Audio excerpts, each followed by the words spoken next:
आदाब और नमस्कार, मैं हूं सुल्तान कुरैशी और आप देख रहे हैं भिवंडी समय न्यूज।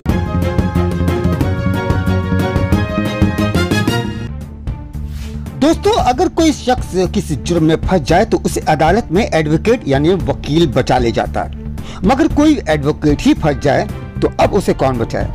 ऐसा ही एक मामला सामने आया है।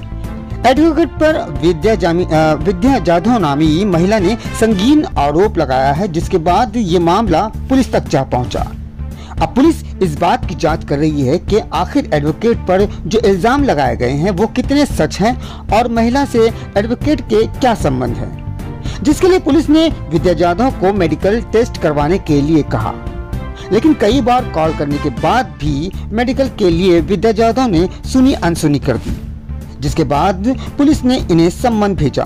और जिस वक्त पुलिस सम्मन देने गई उस वक्त समाज सेवक कहलाने वाले अल्पेश रावल ने पुलिस से तू मैं की और सरकारी यानी पुलिस के काम में अड़चन डाली। और उसके बाद क्या हुआ, आइए सुनते हैं एडवोकेट की पत्नी की जुबानी। मी माधवी बागुल, माझे मिस्टर वकील आहे आणि त्यांच्या ऑफिसामध्ये एक क्लायंट येत होतं केसच्या थ्रू। त्याच्यानंतर तिचं आणि सरांचं काय मला तर काही माहित नाही ऑफिसमध्ये काय झालंय ते, पण त्याच्यानंतर ती अचानक घरी येऊन तमाशे करायला लागली आणि तिच्यासोबत अल्पेश रावल म्हणून एक व्यक्ती आहे, तो पण तिच्यासोबत येत होता। त्या दोघांनी खूप आम्हाला टॉर्चर केलं, मानसिक छळ पण दिला, फोन कॉल करून आम्हाला खूप इरिटेशन करायचे। अक्षरशः आम्ही फोन पण बंद केले आणि त्या बाईने सोसायटीमध्ये येऊन खूप घाण शिवीगाळ केली, माझ्या नवऱ्याला खूप बदनाम केलं। त्याच्यामुळे आम्हाला सोसायटीमधून घर सुद्धा सोडावं लागलं। आम्ही दुसऱ्या ठिकाणी गेलो तरीही त्या बाईने आम्हाला धमकी दिली की जर मला पाहिजे तसं भेटला नाही, तुम्ही दिलं नाही तर मी त्यांना फसवेल, आणि तिने तेच केलं। तिने सरांविरुद्ध केस केली आणि केस केल्यानंतरही तिचं पाहिजे तसं झालं नाही, म्हणून ते अजूनही आम्हाला त्रास देते। आणि आताही मी ऐकलं की असे समाज सुधारक म्हणून त्याचं नाव सांगतात की हे व्यक्ती समाज सुधारक म्हणून एकाला न्याय देत आहेत। हा कुठला समाजसेवक जर दुसऱ्याच्या घरी रात्री अपरात्री एका बाईला घेऊन जातो आणि तमाशे करतो तर ही कुठली समाजसेवा। तिच्यासोबत येऊन तो आमच्या घरी येऊन आम्हाला टॉर्चर करतो, पैशाची मागणी करतो, घराची मागणी करतो। आम्ही नाही देऊ शकलो तर म्हणून या लोकांनी इतके चाळे केले, इतके आम्हाला टॉर्चर केलं। आणि परत असा समाजसेवक, तर हा कोणता समाजसेवक आहे?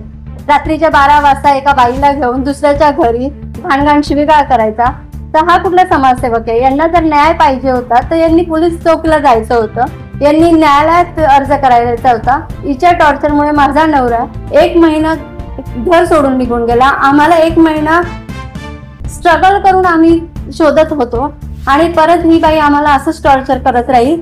हिच्यापासून आमच्या घराला पण, माझ्या फॅमिलीला पण आणि माझ्या नवऱ्याला पण हानी होऊ शकते। आणि हे समाज सुधारक जर असेच काम करत राहतील तर आम्ही जे प्रामाणिक लोक आहेत त्यांनी कुठे जायचं?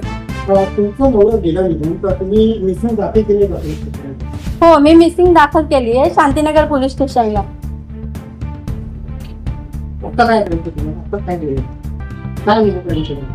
मला न्याय हेच पाहिजे की जे समाज सुधारक म्हणून बोलतायत की आम्ही समाज सुधारक आहोत, तर अशा समाज सुधारकांना जर असा समाज सुधारक जर होऊ शकतो तर आमच्यासारख्यांनी न्याय कुठे मागायचा? ह्या समाज सुधारकांनी आम्हाला टॉर्चर केलं, आमच्याकडनं पैशाची मागणी केली, एका बाईच्या थ्रू हा सगळा बिझनेस चालू आहे त्यांचा, आम्हाला फसवलं, आमच्या लहान लहान पोरांवर घाण संस्कार पडले। याची खबरदारी कोणी घ्यायची? याचा न्याय कोणी करून द्यायचा? हे जर समाजसेवक आहेत तर आम्ही कोण? आम्ही आरोपी। आता तुमची मागणी?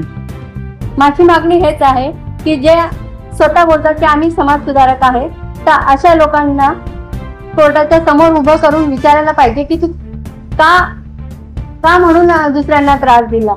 तुझं समाजसेवक हेच होतं का?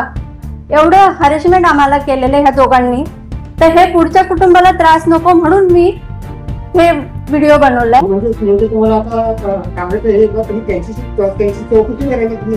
हा, माझं म्हणणं असं आहे की अल्पेश रावल आणि विद्या जाधव यांना शिक्षा व्हायलाच पाहिजे.